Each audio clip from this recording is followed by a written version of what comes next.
All right, off you go, Jason. All right.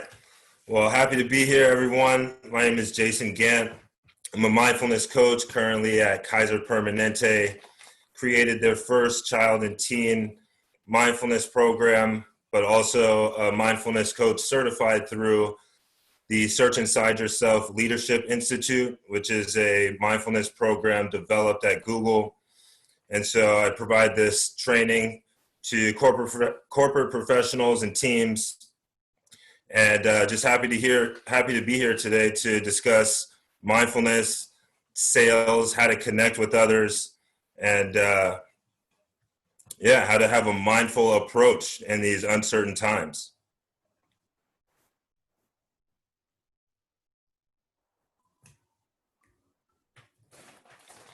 I'm just taking away the whole thing.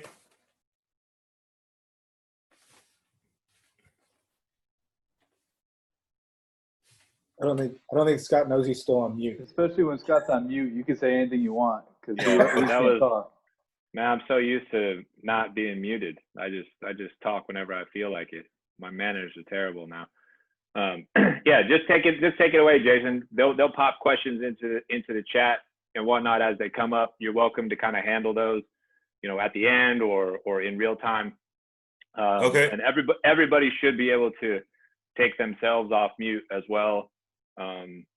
We'll try not to interrupt you and whatnot, but we just free flow, man. Just have at it. All good. All right. So no worries. So yeah, feel free to just pop questions in the comments whenever, and we'll take them as they come. But really what we're going to discuss today is how we use mindfulness to connect. And I think that's really what the essence of sales is. Understanding folks' needs and being able to provide, meet them at where they're at for those needs.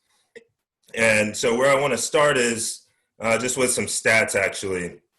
And I want to let you know that 47% of leaders mind wander.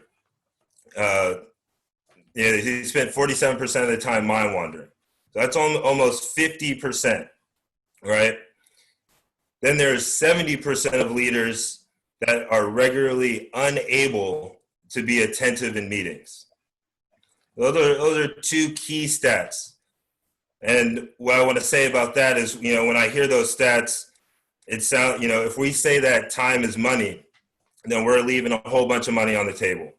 Because we're saying 50% of the time we're mind wandering, 70% of the time as leaders, we're not even showing up for the meetings that we should be leading, right? But there is a positive stat, and that is 2% of individuals regularly make time to enhance their personal productivity. So for everyone on this call right now, give themselves a little pat on the back because you're now officially a part of this 2%, right? We're trying to actively do something to enhance our personal productivity.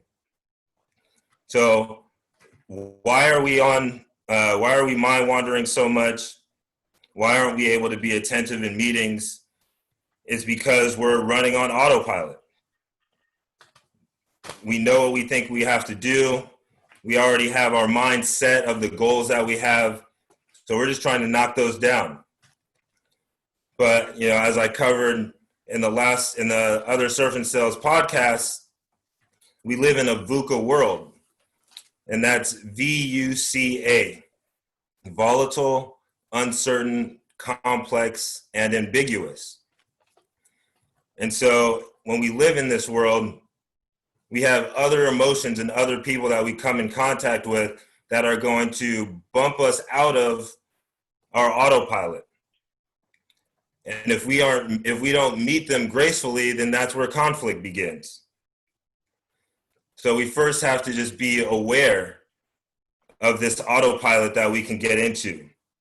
And so again, that's 40% of the time we're mind wandering, 70% of the time leaders are unable to be attentive in meetings. And so that result is autopilot. And so autopilot, what are those traits? Those traits look like Thinking about the past or the future, just being distracted, being reactive or judgmental, anything that's really acting based on habit patterns and assumptions.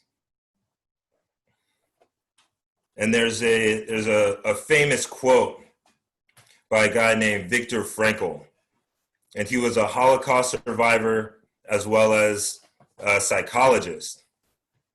And he has the quote, "Between stimulus and response, there is a space. In that space is our power to choose our response.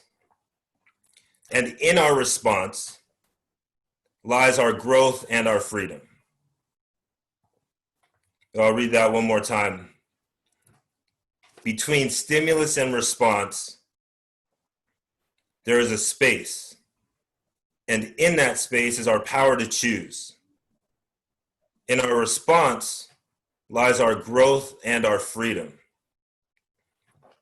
And that was by a Holocaust survivor and psychologist named Viktor Frankl. And so really, how do we create that space? How do we get off of autopilot? A good example of being an autopilot I like to use is just being in the shower.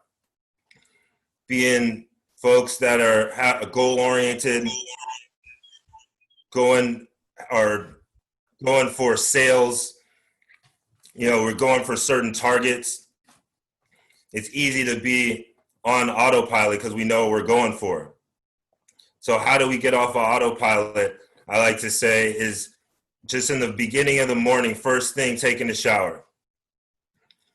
That's your first opportunity to get off of autopilot. And what do I mean by that? When you're in the shower, taking a shower, are you actually in the shower?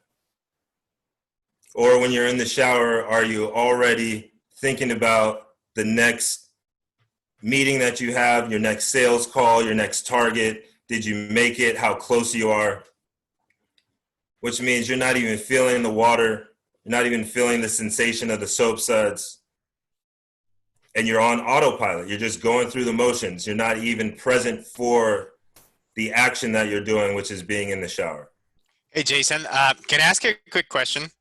Please.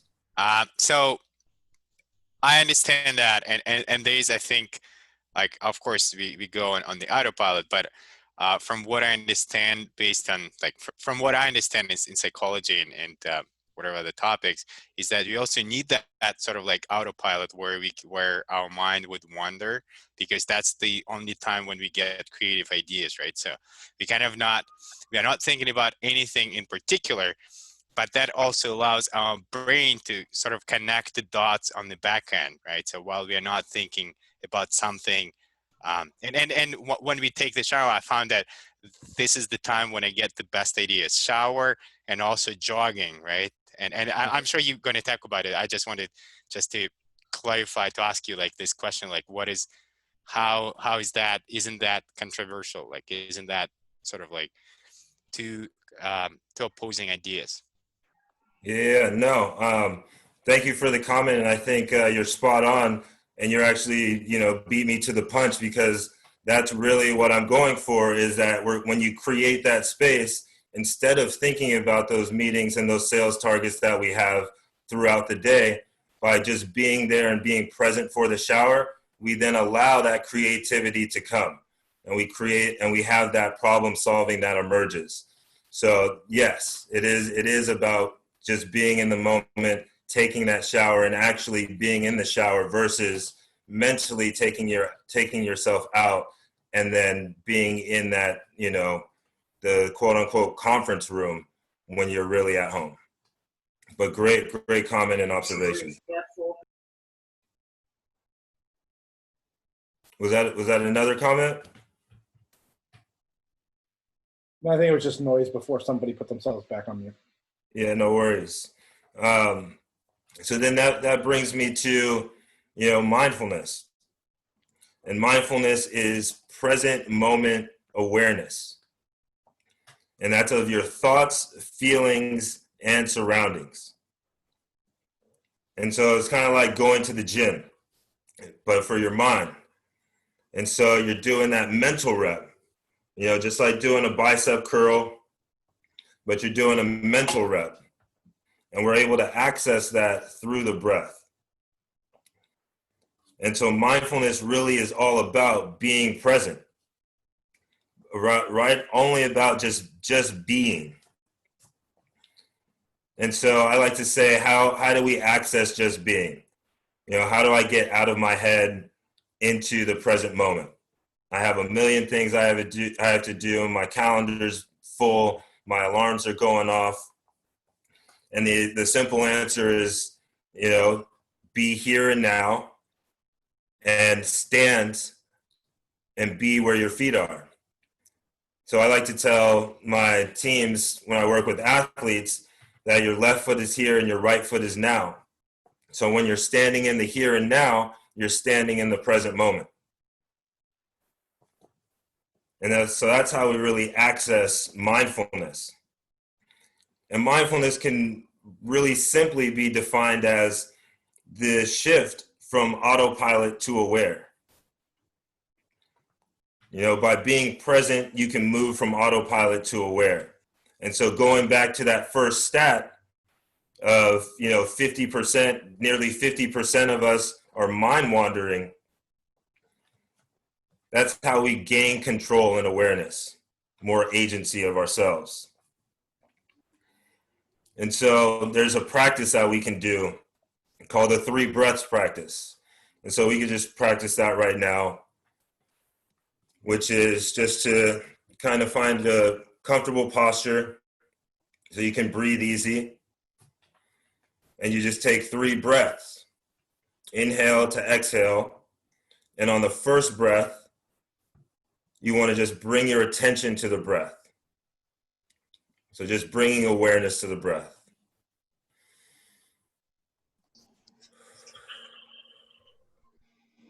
Intentional inhale, nice and smooth exhale. And on the second breath, relaxing the body. So I often like to relax my shoulders or shake my shoulders out. And the third is ask what's important right now. What's important right now?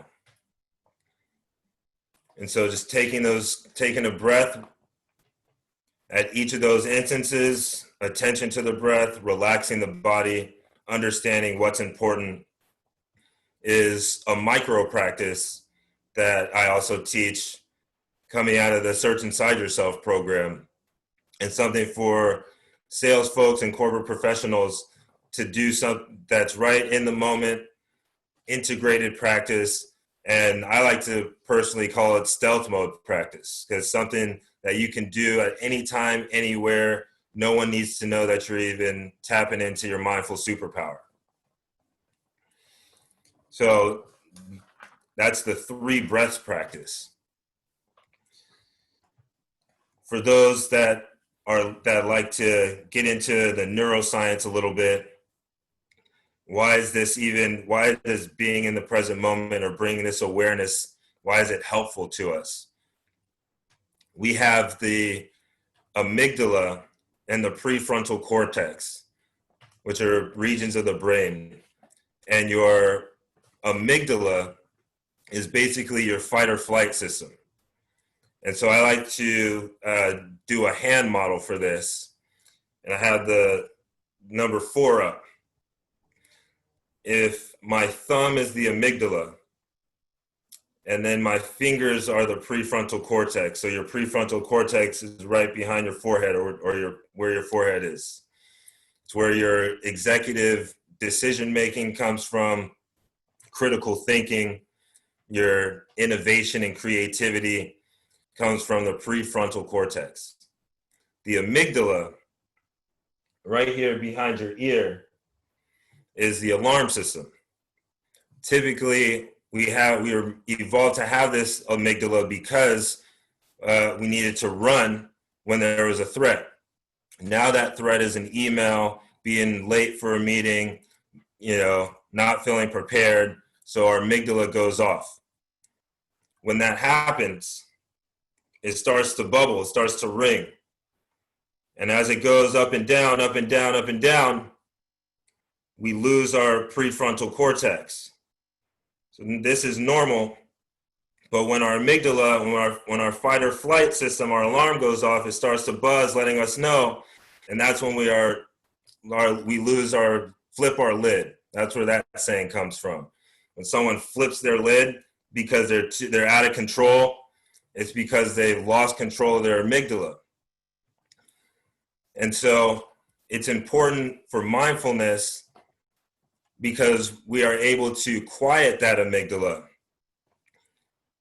And so there's actual studies that say that expert meditators, those that practice mindfulness, have less anticipatory stress, meaning the amygdala does not go off as strong as it with intensity or as often when dealt with stress. So if you don't meet that sales goal, if you don't meet that deadline, then your amygdala isn't going to go off as much, which means that you'll stay regulated. And we all know when we're regulated, that's when we make our best decisions. When we're able to use our prefrontal cortex, there's no interruption or distraction by our amygdala. Jason, is this something that you'd say like is hyperactive, overactive in terms of people who have like anxiety issues and that type of thing? That's what I'm thinking of Exactly. right now. Is like this inability to regulate that. Yes. Yep. And that's truly what we're doing with mindfulness. And that's why folks, when they practice, that's why they say it feels good, because they're learning to regulate emotion. And what that really means is that you're regulating your zone of tolerance. And when we're within our zone of tolerance, that's when we feel the healthiest. That's when we're in total wellness. But when our tolerance is stressed out, that's what we call stress and depression if it's not taken care of, which turns into chronic conditions. There's also good stress, which is the stress that gets us up and gets us excited. But we also need to manage that stress as well, right? If we have good stress, the stress that keeps us interested and excited, but if that isn't managed and we are too excited for whatever the situation may be, then that isn't always the best. So mindfulness is a way to regulate emotion so that we can show up as our best selves. And really, there's two ways that I like to introduce practicing it. There's the integrated practice. So that's kind of like what we did with the 3 breaths practice. But then there's also the dedicated practice. And the dedicated practice is where it's kind of like going to the gym. It's where you're setting aside dedicated time to practice mindfulness. And what that looks like is meditation. So mindfulness is the integrated, you can do it anytime, anywhere, stealth mode. You can even do it right in front of someone's face in conversation by doing mindful listening. But something that would be more dedicated is doing it alone, following your breath, following your thoughts, noticing a sound and following that. One thing that I like to do as an introductory exercise for mindfulness is something I like to call 15 things. Something that can be done as both an integrated practice, but also a dedicated practice. I typically like to do it outside, but it can be done anywhere. And it's called 15 things. 5 things that you can see. 5 things that you can see. Then you close your eyes and notice 4 things that you can hear. 3 things that you can touch or feel. So that could be the heart beating in your chest. That could be your clammy hands. That could be the, sensation of your jeans that you're wearing. So anything that you can touch or feel, you know, even if there's a rock or something nearby. Then there's 2 things that you can smell. And lastly, 1 thing that you can taste.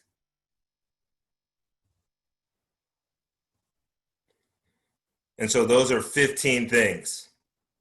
And this is something that one would do in the dedicated mindfulness practice, right? Where I'm setting time aside. I just want to make sure I'm understanding it the right way. Yeah, I mean, this one I think you could do either, because you can do this within, if you just step outside your office or something, or even within your office, you know, or if there's people around you that can add to the things that you're hearing. And so it can be done in the moment within, you know, a couple minutes.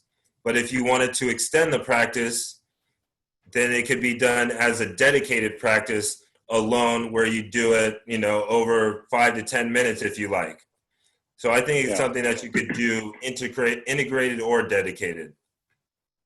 Yeah, I think it's good to know, because and you and I talked about this the other day, but like, I'm somebody that has a very hard time like slowing down.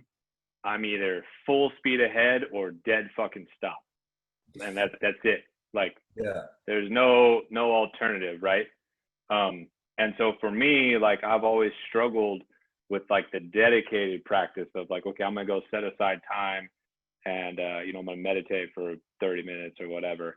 And so this is a big deal for me, is to like crack open and believe and understand that I can do some of these things without having to go sit in a room that's quiet with a yoga mat for 30 minutes. Like, I can do this, you know, at my desk. So I feel I therefore have less pressure. I feel less weight on me to get this kind of thing done. Like, oh, okay. And I've never heard of this 15 things before. That's really neat. The 5 things you see, 4 things you hear, and so forth. That's great. Appreciate that. Thanks. Yeah, I have a quick comment. Please. So I don't know if anybody else has had this experience, but I tried to pick up yoga over the past few weeks, and it's just like the moment everything turns off, bam, it's like thought, like it, and it's like rapid fire. Do you have like any suggestions on how I can try to knock that out and try to, especially right now? Like, my thoughts are ridiculous right now. So I'm just curious on that. Okay. Yeah. Well, first thing I'd like to say about that comment, and thank you for sharing and bringing that to the table. But the first thought I have is that mindfulness, meditation, yoga is not about getting rid of your thoughts. So if that is something that you're thinking, you know, I need to get rid of my thoughts, and because I'm in this yoga class, I have thoughts, oh my God, something's wrong with me. Nothing's wrong with you. All right. We have men I believe have like 60 to 80,000 thoughts per day. All right. So we have a lot of thoughts, and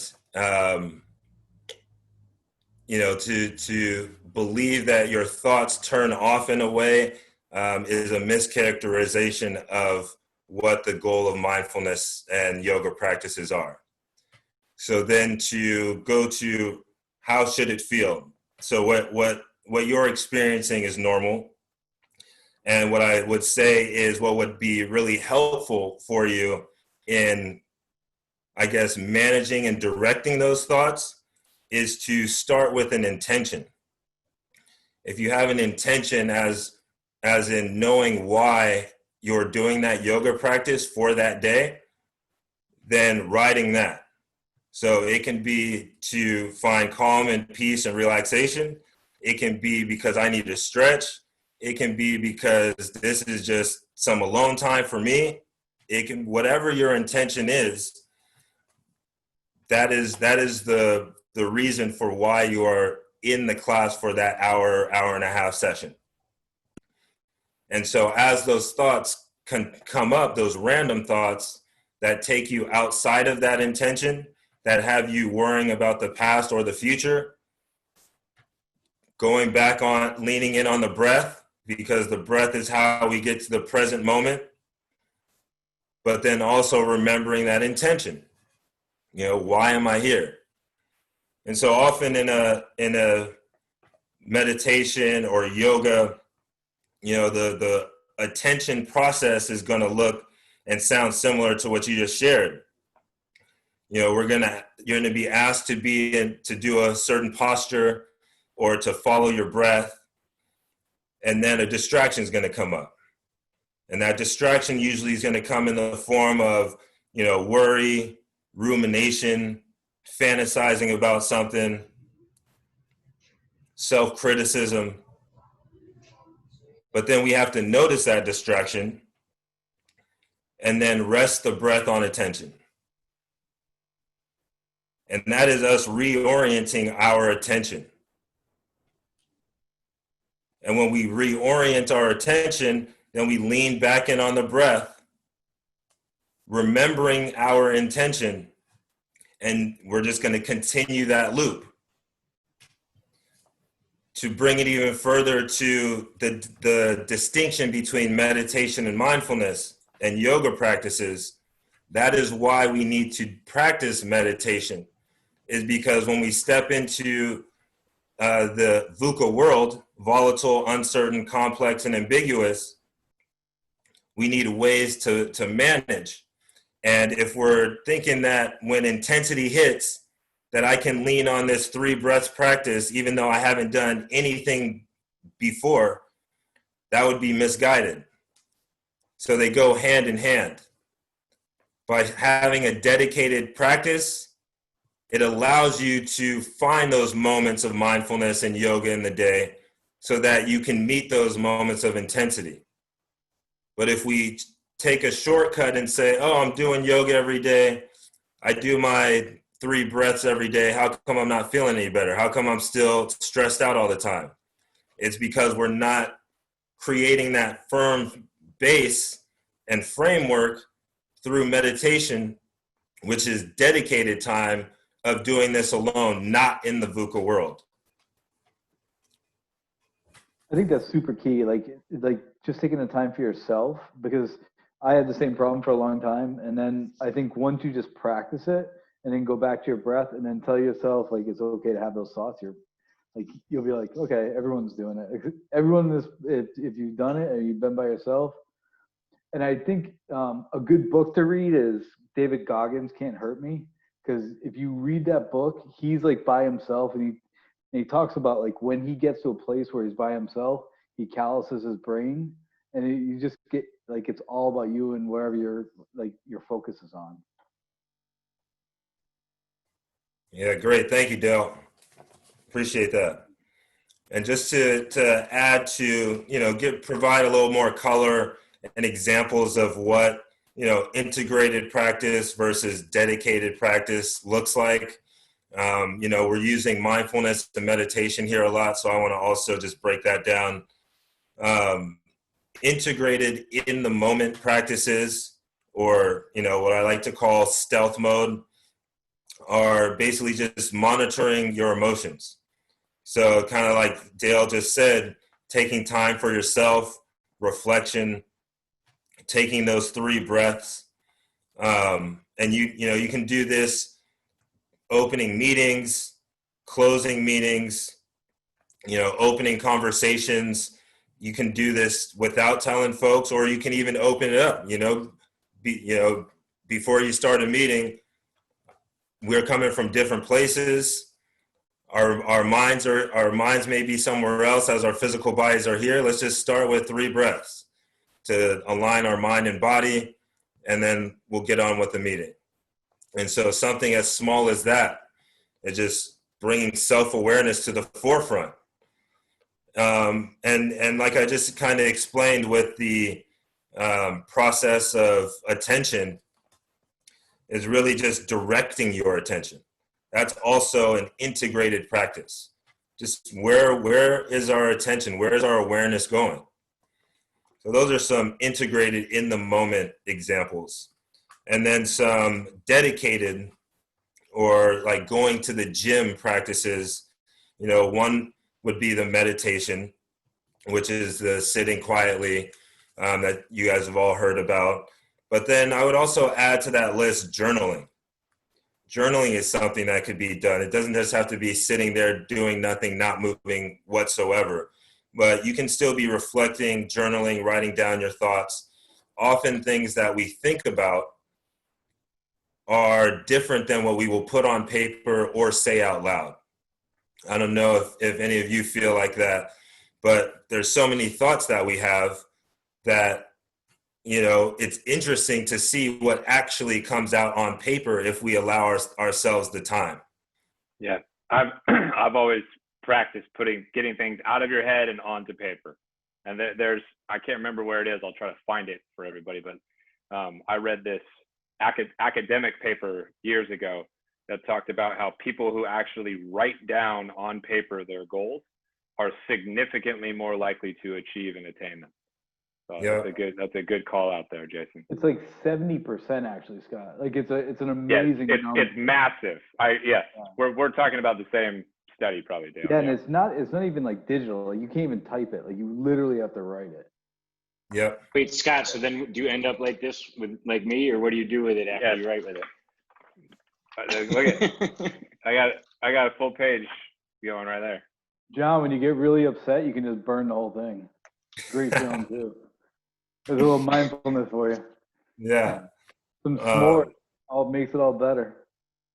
Yeah, well, something else I like to share with my athletes, you know, because when I share meditation, mindfulness, journaling, you know, they're like, you know, they don't have time for it really. And something I like to share is that, you know, this journaling can come in all forms, all right? Can come in all forms. I typically am with you on Dale as far as pen to paper, but as the example I like to use with my athletes is that you guys all love journaling as well, because without stats, you wouldn't know how you're doing. You wouldn't be able to get to that D1 or that next level. And so journaling is a reflection of what's going on. And that's the same as stats in sports, a reflection of what's actually happening out there. And our players always want to know how many points they had, how many rebounds, and, you know, all these key stats. That's also a form of journaling. And although they're not taking it because they're in the game, you know, them taking a look at it and reflecting on it is a way and another access point to self-awareness. And that's really what we're getting at with mindfulness, is increasing our self-awareness to be in that zone of tolerance so that we can best manage ourselves to show up who we want to be. I have a very, my mind got very curious as you started talking. I apologize. I do this a lot. No, good, please. And this may be a rhetorical question because this can explain a lot of life. There are so many studies that tell you yoga is good for you. There are so many studies that tell you journaling is good for you. And there are so many studies that tell you to take deep breaths. Yet it is rare that you come across a person that does this. Why do you think it is so difficult for us to adopt these practices when clearly the studies are out there telling us that this works? I mean, that's do human beings do what is in their best interest? Yeah, not all the time, brother. Not all the time. Yeah, I mean, we could. I mean, this is Tequila Tuesdays. How many shots have you taken? What do the studies say about alcohol in the liver? You know, well, but what it says, Jason, is that tequila burns calories. Okay, tequila burns calories and doesn't break down into sugar, and is technically the healthiest alcohol out there in moderation. And always a moment to learn. You know, Gotta get you a sponsorship. No. But honestly, why do people not take it seriously? Is because we're already doing it. You're breathing without even having to think about it. So if I don't have to think about it, my body's already going to do it. Hey, you know, what does it really matter if I take 3 breaths? These are my feelings, my emotions. And in the present moment, when I feel this way and I feel like I was disrespected, I have all the right and agency to respond and react how I want, because that is how I feel. And you cannot tell me that I don't feel like that. And so if we don't know about these practices, then we will go into autopilot and we will react rather than respond. And like Viktor Frankl said, we will not see that space between stimulus and response. And so we're kind of just taking the shortcut of knowing, hey, my body works. I trust my body. But when our body tells us, hey, we should go in a different route that is different from what our ego says, then that's where stress begins. I have a question. Yeah, please. So I'm inherently resistant to change. Like I don't do the yoga. I'm more high intensity and mainly just so I can block out whatever is bum rushing my mind.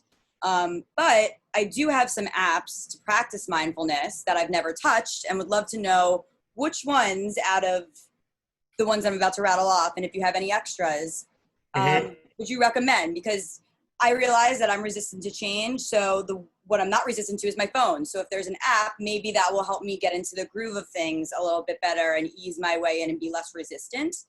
The apps that I have are Simple Habit, 10%, Headspace, My Life. The only one I've ever used is Simple Habit, which is great, but would love to, hear your thoughts. Yeah, no, I use apps.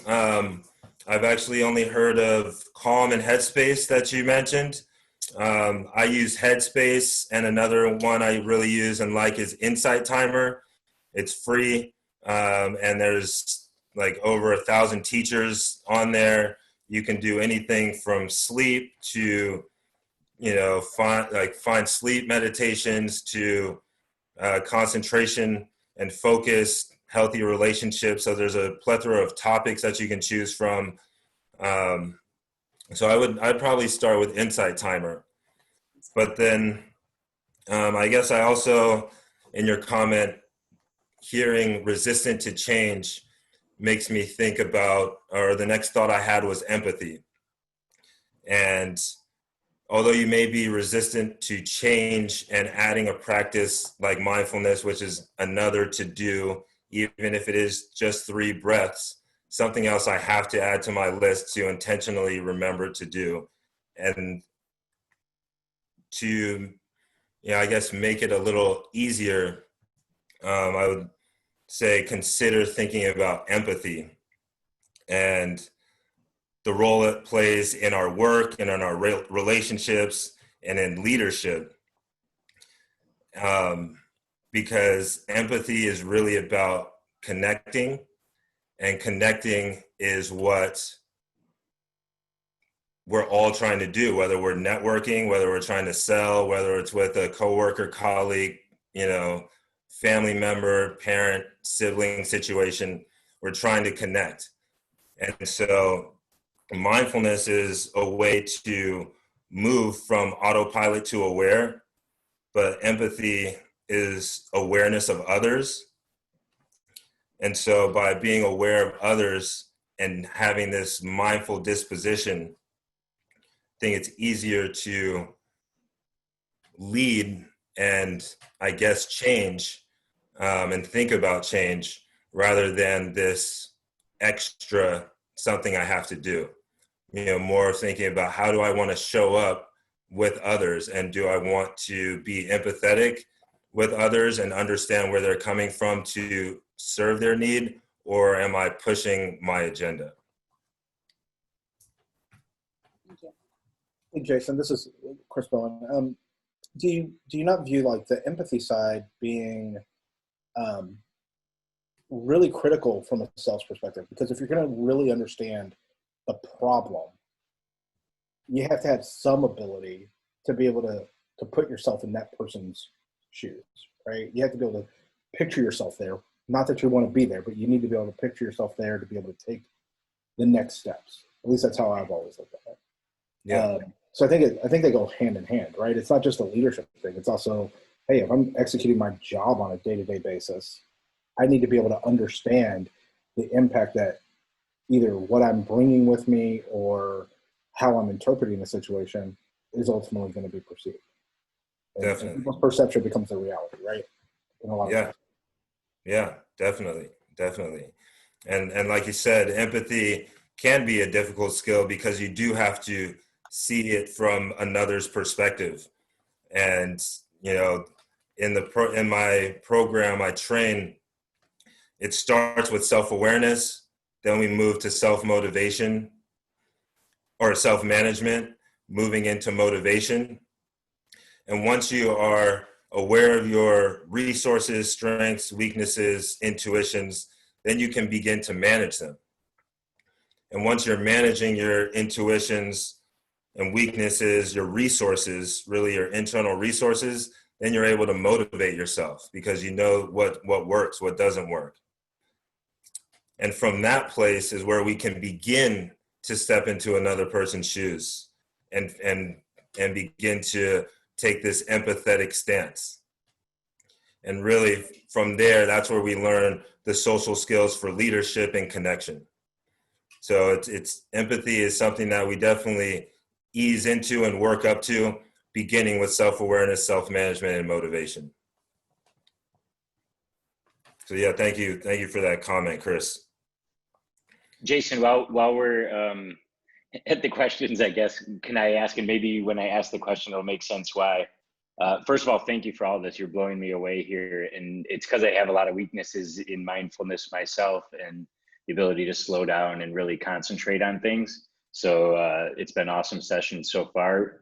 And along those lines, do you think anybody can really multitask or be mindful in all the distractions that are going on right now with COVID and working from home with children and stuff like that? Is there a way to do that, or can anyone do that? Or do you really need to be intentional and single focused on what you're up to? Let me understand the question. So the question, is it possible to multitask in this environment right now and practice mindfulness? Well, not even in, first of all, multitask. I've heard tons of things say that you can't effectively multitask. And two, can you really be mindful in today's environment when we all have kids hanging out while working and things like that? Can I ask like a tag-on question to that, Jason? The tag-on question is, what is your definition of multitasking? Because I see Vlad saying multitasking is not a thing. I could not disagree more, because I could not disagree more. So but I'm not saying I'm right. I want to know Jason's definition of multitasking.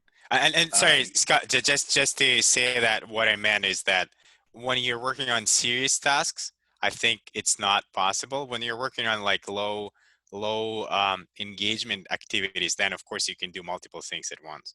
I think it's when it comes to, let's say, I don't know, it's a difficult example, but let's say in programming you can do two things in parallel, right? So if you're program, like, you got to be focusing on the thing that you do.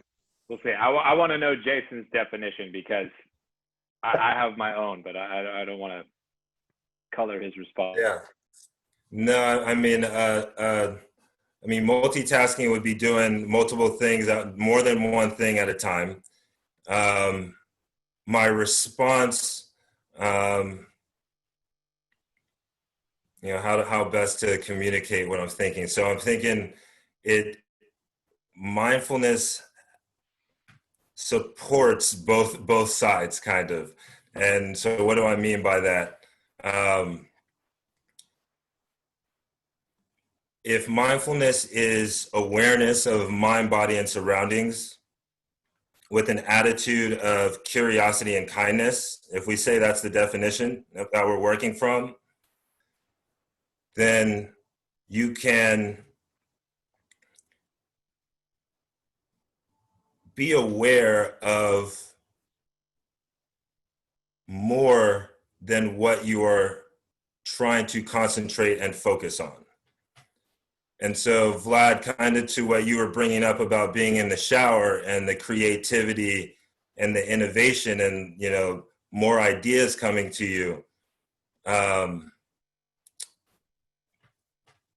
Going back to Viktor Frankl's space, if we create that space and then we're curious about that space and we're kind to it, then although I'm focused on a laser object, I can then become aware of the things that are floating around it. And so in that line of thinking, I see it supporting both multitasking, the case for multitasking and against multitasking, as, you know, you can be focused on one thing, but be aware of other things, which would be multitasking. Can I offer my definition of multitasking and just battle Vlad real quick, if that's okay? Please.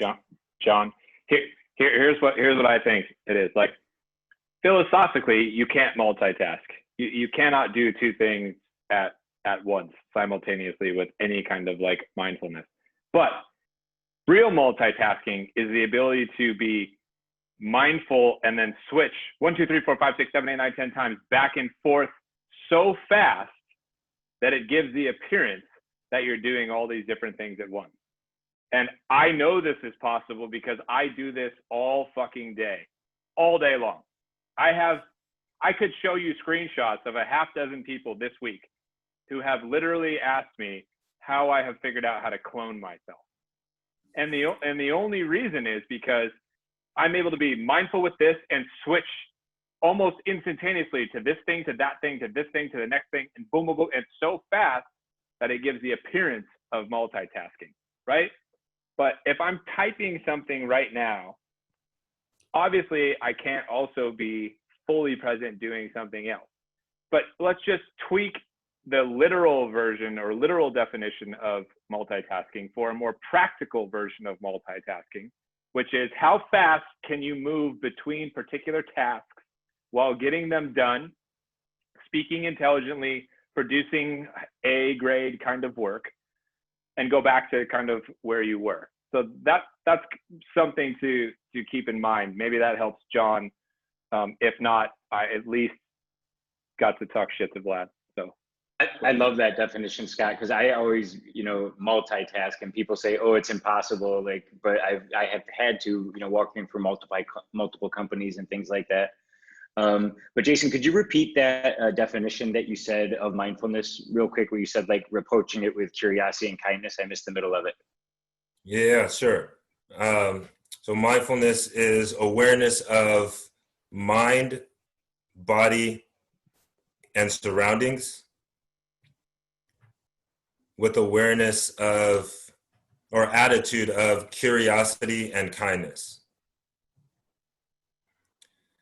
And really, to Scott's definition of multitasking, that would kind of go to what we were speaking about earlier in regard to directing attention and the ability to direct attention. When I was describing, if you are going through a meditation, if you're being told to follow your breath, or a yoga posture, and then that distraction comes up, and then you have to reorient back to the breath, notice distraction, reorient to the breath. That is a practice of increasing attention and being able to direct attention. And so kind of what Scott is talking about is the process of moving from awareness to focus and concentrated. And I guess, I would say, I have this water bottle. And so if you're looking at this water bottle, this is your attention. Your attention's here. But as soon as I start wagging my finger, when you noticed my finger wagging and your attention went away from the bottle, that is your meta attention. Meta attention, META attention. And so the process of increasing or enhancing our focus and concentration is literally by going between attention and meta attention. And the more we do that, the more focus we'll have, because we're able to notice when our attention moves to meta attention. And by knowing when it goes to meta attention, we're able to recognize and say, all right, go back to attention, go back to the water bottle. And literally that is the muscle rep. And so, yeah, that's what I'm thinking about when around this discussion of multitasking and going from directing your attention to one thing to another really quickly, is this ability to refocus. And that refocus is training your attention or training your awareness to be able to focus. And is there a way to do that faster? Like, let's say it takes me right now, 5 minutes to be able to switch focus and be super mindful, but I want to get that down to, 5 seconds, right? Yeah. How would one go about doing that? Because there's been some fantastic analogies from John and from Brian about, chess and poker and playing different tables and games. They articulated it way better than I did with my long soliloquy. So, like, if everybody here tries to shift from one task to the next, and it takes 5 minutes to like get in the zone, you lose a lot of time over the course of days, weeks, months, and years. But if you can do that in 5 seconds or half a second, wouldn't we be able to be more productive, get more things done? So how do I work that muscle out? Practice. Literally, mindful practice. So mindfulness, awareness of mind, body, and surroundings. So when you're going out when you're driving, being open of your surroundings. Someone cuts you off, being curious and kind. They're not cutting me off. They have to get somewhere. So I'm going to be kind about this situation. I'm going to go ahead and let them go. I'm not going to engage and begin honking at them and drive up faster. Curious and kind. Now your awareness is opened. You haven't reacted, and now you're going about your day. Now, if you see that billboard that, actually I do want that Starbucks. And now you get to enjoy that Starbucks because you're reminded by that billboard sign, which you wouldn't have seen because you were so involved with this guy that cut you off, person that cut you off. So I guess what I'm really saying is that by opening our awareness, even digging in on the 15 things, right? When we open up our awareness, then we're able to, when we need to focus, filter out everything and only concentrate on whatever that needs our attention. But if we're so closed and rigid, meaning that we're not flexible, we're not open, then we're going to miss things. And that's often where the opportunity is. And so practicing more, having more mindful moments is doing the integrated things more throughout our life, because really life is the practice. Jason, and just because I think it also depends on the external circumstances, or I don't know whether they're external or internal.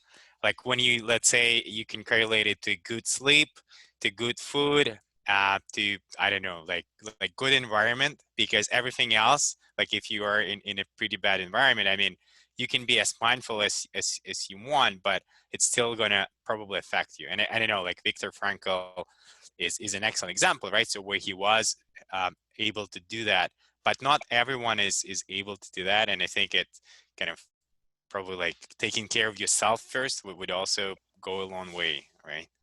Yeah. No, again, right on the money, starting with self-awareness, but also you know, it's the awareness happens because it's it's really the openness and leading with the kindness that anyone can access, which is why I brought in the empathy, because anyone can be kind. And if we start from there and this attitude of curiosity, being curious about the situation, then that gives us an easy platform to jump from. And then the inner part, the self-awareness part, if we then take that intentional breath, is how we bring it more personal, is how we're able to, you know, create that space to then move within it. Does that make sense? Yeah. I actually read it in a book. It's called Own the Day, Own Your Life by Aubrey Marcus. And it's a blend of what you just said, where you say be open, and that's like the external factor, and then take that deep breath, where it's the more internal factor. And it's a practice that blends both that and integrated and dedicated practices. And it goes like, you stare off into space. You can do it anywhere when you're driving, if you're commuting on the train, whatever it is, walking. Mm-hmm. And it goes like, if you're sitting down, you stare into space. You focus on one thing, and then you broaden your horizon, and then you notice nothing, you see nothing. You're still sitting in that space. You hear everything, but you don't hear anything. And then you focus on taking that breath in, and that gives you that sense of mindfulness. I don't know what you think about that, but I read that in a book and thought it'd be worth sharing. No, I mean, that was beautiful. That was beautiful, right on the money. And that's kind of what I was meaning when I said, like, life is the practice. When we step out our doors, you know, it's the 15 things are really just our 5 senses. And they're 5 senses, they're 15 things that you choose that bring you into the present moment. That's really all 15 things is. It's you're choosing the 5 things you hear, see, touch, feel, you know, things that you're smelling and that you're tasting. But those things are things that are happening in the moment. And through that awareness, you know, it is focused. All right, I'm doing my 15 things. Focused, I have a goal, I'm doing 15. But within that, you find, oh, wow, I didn't even notice that there was birds chirping. I didn't even notice that, you know, my heart's beating that fast. Oh, the breeze across my face feels pretty nice. I didn't even notice that before. I have on this big jacket. And so that's where you know, life begins, because we're now experiencing, we're now growing, we're now changing, you know, into what is actually our life, which is the present moment, the reality. And so we can either beat ourselves up about that, whatever is happening, whatever thoughts we have, or we can try to be kind to ourselves, and we can try to be curious about what's going on and why we feel this way. Because, you know, like I said, we have up to 80,000 thoughts per day, men and women. So we have all day to beat ourselves up. How many opportunities are we taking to actually take a breath, to know that we're taking a breath, feel that breath, and actually enjoy it versus rushing off to the next thing? I have another question I'd like you to elaborate on. So 2 quick comments. One, Yeah. And stop laughing at me, everybody. Not funny. Just stop laughing at me. All right. So I No, we're not laughing at you, man.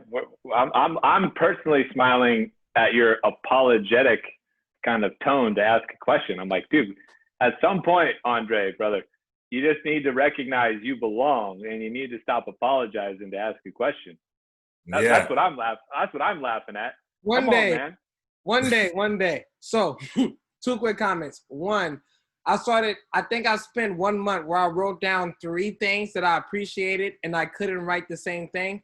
Completely transformed my life because I did not realize all of the beauty. And I think by the end of the month, you'll have 90 things. That helped me. Another thing that me and my friends came up with, because unfortunately I grew up in an area that had a lot of crime and a lot of people that did unnecessary things. So we came up with the 10-year rule, where we said if it will do more harm for us to react than not react in 10 years, then we're not going to react. And that completely transformed my life because there were so many scenarios like somebody cutting you off. In 10 years, am I going to remember that I was cut off at the stoplight? If the answer is no, then I just keep going. And that helped me with a lot of my relationships. Yeah. The question I have, I cannot breathe. And I thought that I could, but I'm starting to discover that I can't. When I do yoga, it is hard as hell. Like, I can't even focus on the exercises because I can't breathe. And this really became a bigger problem when I had to wear a mask. Sorry if anybody on here does not wear a mask. I more so apologize to your mindset.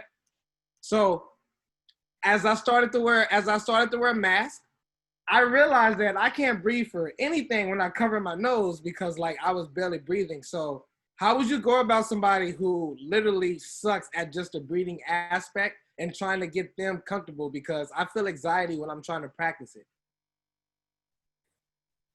Yeah, thank you. Thank you for your comments.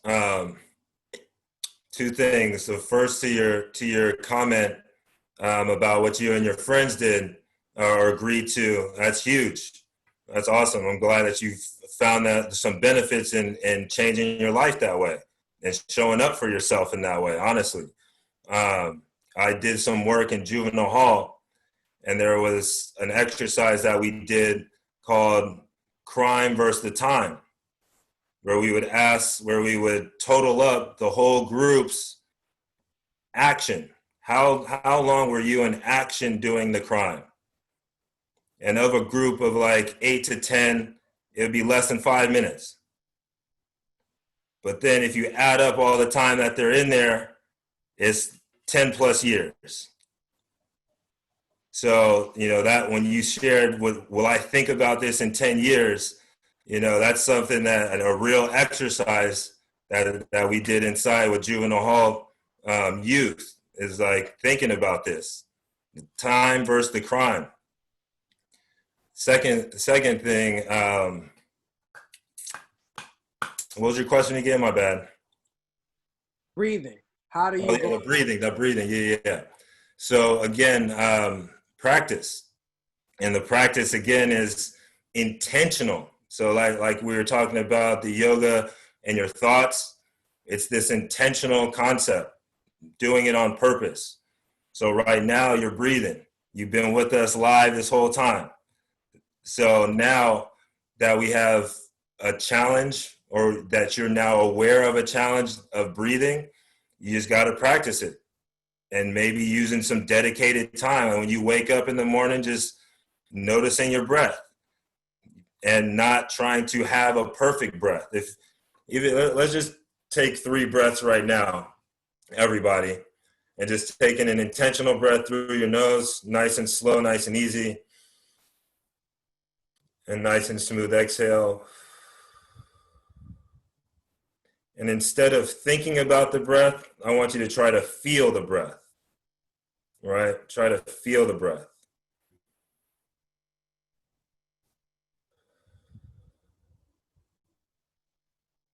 And on this last one, I'd like you to try to notice when one breath ends and the next breath begins. And you can do it for a couple breaths if you need. But how do you know when one breath has ended and the next has begun?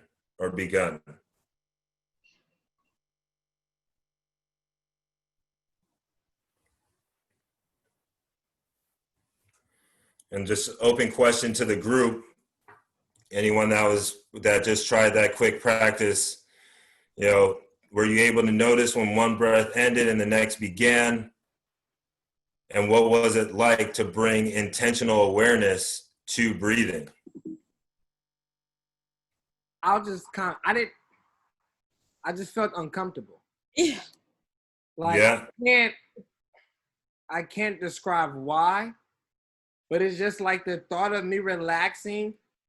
It's like I felt vibrations coming through my body. That's just like this. I can't describe it. but I don't know. You are describing it, Andre. You are Yeah. describing it. It's like And relaxed, but it's an uncomfortable feeling for those of us who have been conditioned to go 100 million miles an hour for 20, 30, 40 plus years. Yeah. When you slow down, you feel things and think about things that you otherwise blow past, whether those are difficult emotions or painful memories and whatnot, right? And some of us have a defense mechanism of go a million miles an hour so we don't have to deal with all that kind of shit, right?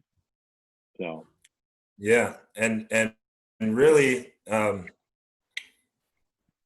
mindfulness is not about trying to relax and be calm, and it's not. It's that can be an outcome, but if going into it, you're like, oh, by breathing and by sitting here quietly, I'm supposed to not be stressed. That isn't really.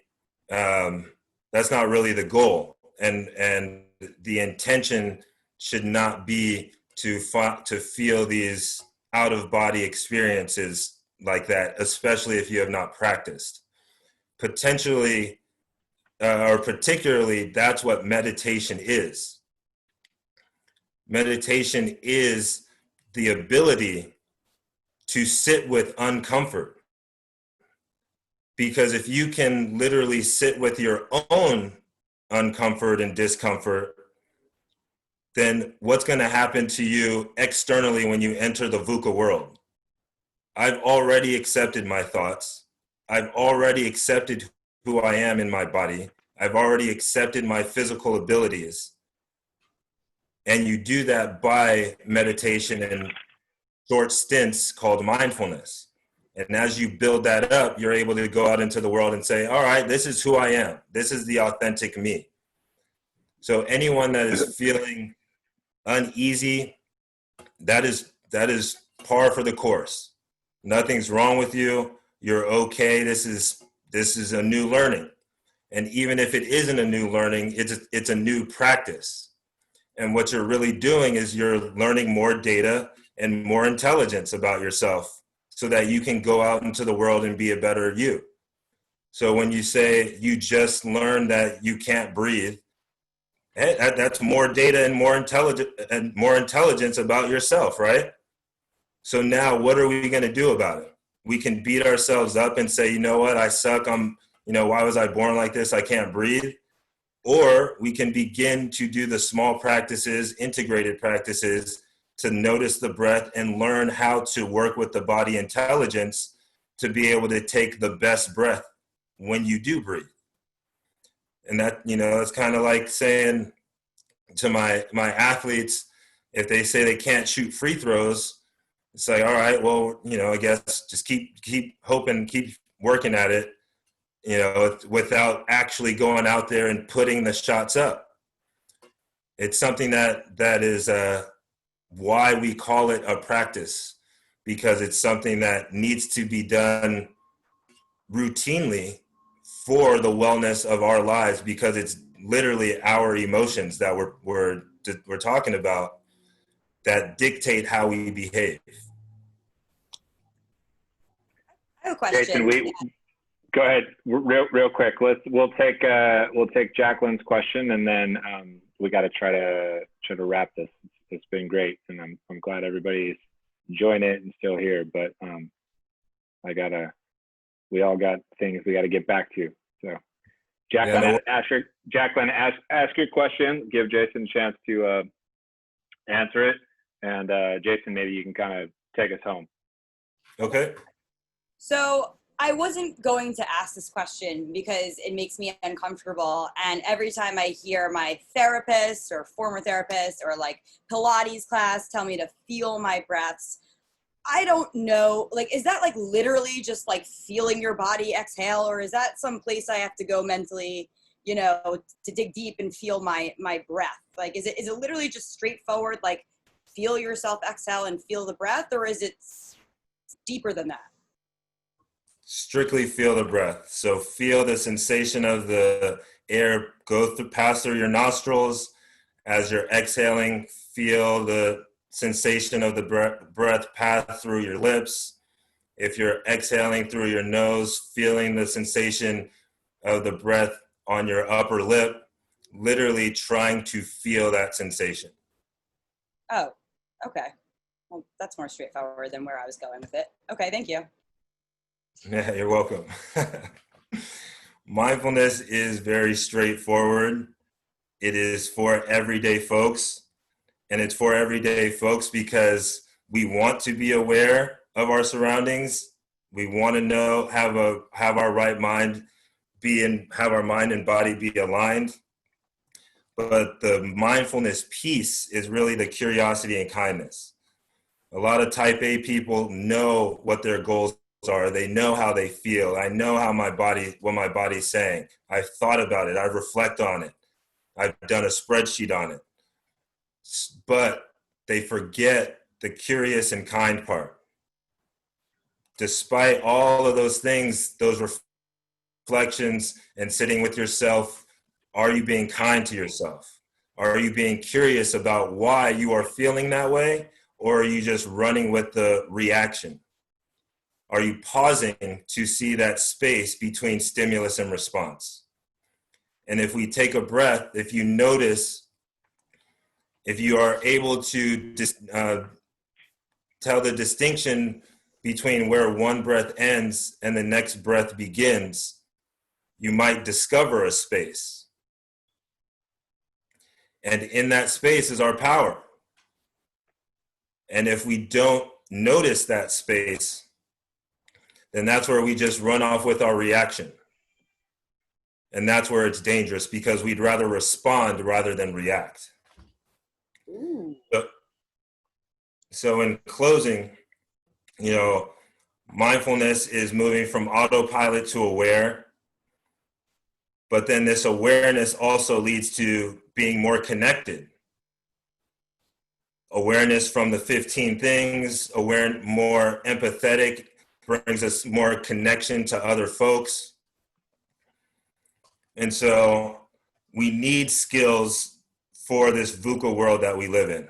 Volatile, uncertain, complex, and ambiguous. Regardless if you're open to change, ready for change, you're in a VUCA world, and when you step out your front door, you may meet someone that's on a different emotional ground than you. And if you guys don't see eye to eye, aren't able to have conversation, then there will be conflict or stress. And so these mindful skills that we've introduced and that we've practiced tonight are skills are skills for our tool belt so that we can enter the VUCA world. Mindfulness is the movement from autopilot to aware.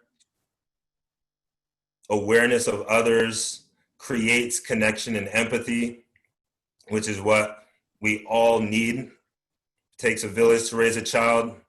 So we all are looking for that shoulder to lean on when things aren't tough or when things are tough.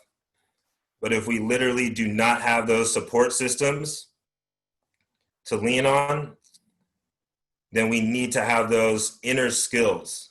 And that's what mindfulness develops, those inner skills for us to show up and to have a tool belt. So find ways to practice, get creative. You can do mindful eating, which is just bringing awareness to your food.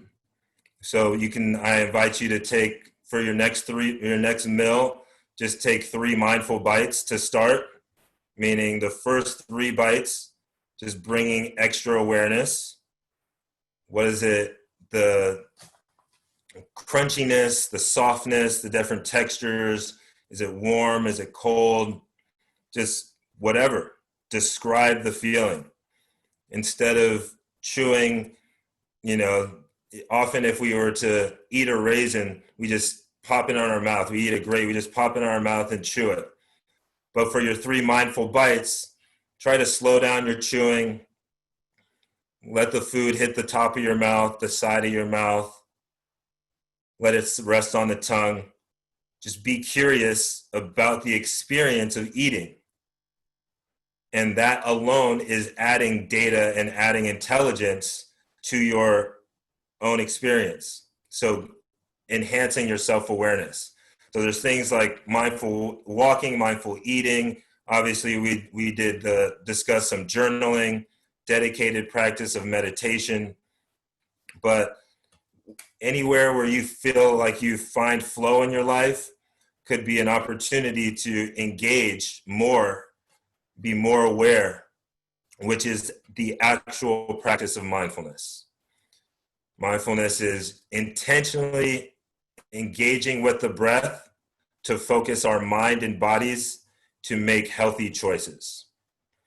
So thank you so much. Appreciate it. If anyone has any questions, feel free to reach out. My email is myvillagetribe@gmail.com. myvillagetribe@gmail.com. Also on LinkedIn. My name is Jason Gant, last name spelled Gant. Do individual and team coaching, work with corporate teams and athletic teams. And if you guys know anyone that's also living in this VUCA world, volatile, uncertain, complex, and ambiguous, please feel free to send them my way. Lend them that helping hand. And I'm happy to work with anyone. So thank you again for your time. Tequila Tuesdays, this has been great. Scott, appreciate the space, the opportunity. Everyone, thank you so much for your questions. No apology needed for questions. Love them all. And until next time, have a mindful week. Thank you. Thanks so much, Jason. This was fantastic. A lot of good feedback. I think everybody enjoyed it. Do Jason a solid, connect with him, send him a message privately, whatnot. If you enjoyed this session, if you feel the need, post about it, give him a shout out, give him some credit. And I took a bunch of notes. I'm going to summarize these notes. I'll share it on the Patreon group. I recorded this. I'll share it with everybody as well. So until next time, everybody. Wait. Can I make a comment before we leave? Are you going to try to make me take a shot of tequila? Yes or no? Anyway, before I was rudely interrupted, so I just wanted to take this time out to thank Scott Lee. I've talked to over 100 people, so I will say this. Yes, I am afraid to just straight go on LinkedIn and make a post saying, F all of you, Scott Lease is number one, thank you, because I am conscious of feeling. Don't do that. So I can't do that. But everybody on this call can know, and I mean Scott kind of knows it, and that's why he probably chuckles when he sees me shout out other people. When he started mentoring me, I literally did not have confidence. I may have exuberated it to a lot of other people, but Scott is a person who told me to be confident in myself. He is a person that told me that I'm going to be a star, and he told me that I'm going to be great. And he told me this before I started interviewing with Gant. After our second call, he said, Andre, stop doing this shit. Find a company and go interview. I was like, but I'm not ready. He said, Andre, you are one of the most prepared people that I've talked to. You need to pick a company. So I said, okay, I guess I'll go for Gant. When we had our third call, he didn't even talk to me about the interview process or the mentorship. He literally asked me about my why. He talked to me about what drives me. He asked me about my motivations. And the first two calls we had was learning the sales process. And the third call was him trying to find out what drives me and what motivates me and just prepare me for the process. So I just wanted to thank him in front of everybody, because even though I talked to a lot of people, I literally would not have started the interview process if I did not talk to this guy over here. And I'm trying to get him to take a shot towards the end because I want to dedicate a shot, and I can drink one too. I don't know if he's down, but if anybody else is willing to just take a shot to congratulate me on getting my job. I know Jason isn't because he's mindful of his body. I'll take a shot. I got a shot here, Andre. Yeah, That's so if anybody is down to like take a quick small drink with me right now to just thank Scott for everything he's done for me. I cannot thank him enough. I don't know how to toast on Zoom. So we're doing it right now. And this toast is to congratulate you, Andre, for getting the job, man. Cheers. Hey, cheers to both of you. Now All right. you can Appreciate that. Now I'm gonna mute Andre because I'm embarrassed as all hell. Appreciate that, everybody. Love you guys. Hey, Talk soon. Stan did it, Thanks Scott. Thanks once again, man. Yeah.